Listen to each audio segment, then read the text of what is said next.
test repository is home to all of your test cases in your project. When you create a new project, you will see an empty repository with a couple of options.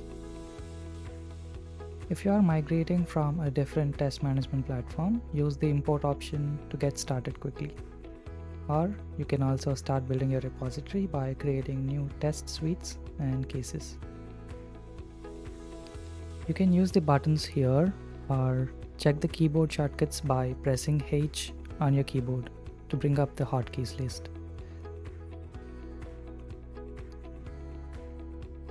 Press F for filters, S to create a new suite, and C to create a new test case.